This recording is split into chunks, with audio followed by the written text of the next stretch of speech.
Well, members of parliament appear to be divided on how South Africa should respond to the US decision to cut aid funding to the country. The issue took center stage during a parliamentary debate called by EFF leader Julius Malema on the issue. As a result of the funding cut, thousands of people are said to lose their jobs. Malungelo Booi reports. Kashifa Charles is one of the 15,000 people who have lost work as a result of the funding cut by the US to South Africa.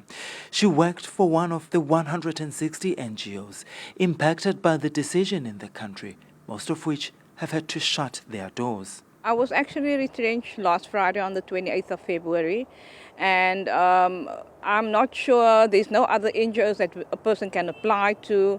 So basically the unemployment rate is just going to rocket now because it's thousands and thousands of staff that is unemployed. I was the retention coordinator, so I was making sure that people that was on ARVs was getting it. And a lot of the people came from Khayelitsha and stuff because they don't want to go to the clinics in the area because they have to wait whole day and they are stigmatized. So that was a very safe place for them. And now people will go, they won't take their medication.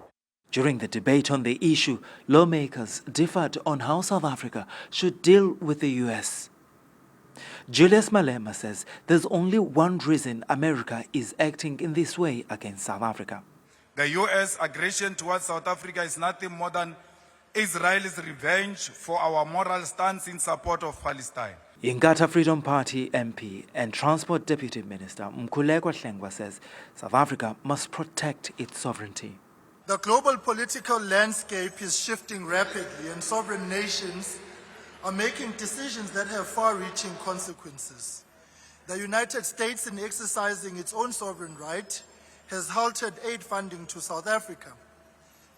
In equal measure, South Africa must exercise its own sovereignty in responding to this decision in a manner that prioritizes our national interest. The MK Party's Wesley Douglas called on the US to reinstate its PEPFAR funding as a matter of urgency. We call on the United States to immediately restore PEPFAR or to work on a phase-out process. We call for urgent negotiations on a GOA that will serve all South Africans, not just corporate elites here. We call on all America to respect South Africa's sovereignty on land reform, foreign policy and economic self-determination.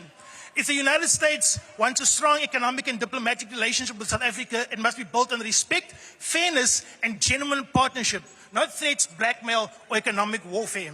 While some parties argued that South Africa should strengthen relations with other countries, including China, PA leader and Sports Minister Gayton McKenzie says America remains an important partner to South Africa. Let's fix our relationship. You talk about BRICS. Russia, rightly so. Russia jumped at the opportunity to restore the relationship with America. India was the first visit that happened, was India.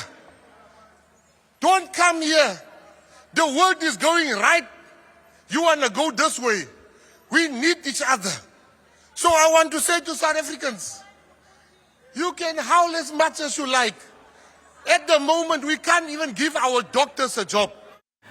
Rise Mzansi leader Songezo Zibi argued that President Cyril Ramaphosa should not meet up with US President Donald Trump, as Trump is likely to embarrass him. While MPs differ on how the country must respond to SA-US strained relations, all Kashifa wants is for those whose lives have been turned upside down by US funding cuts to get all the assistance they need. For Newzroom Afrika on Channel 405, I'm Malungelo Booi in Parliament.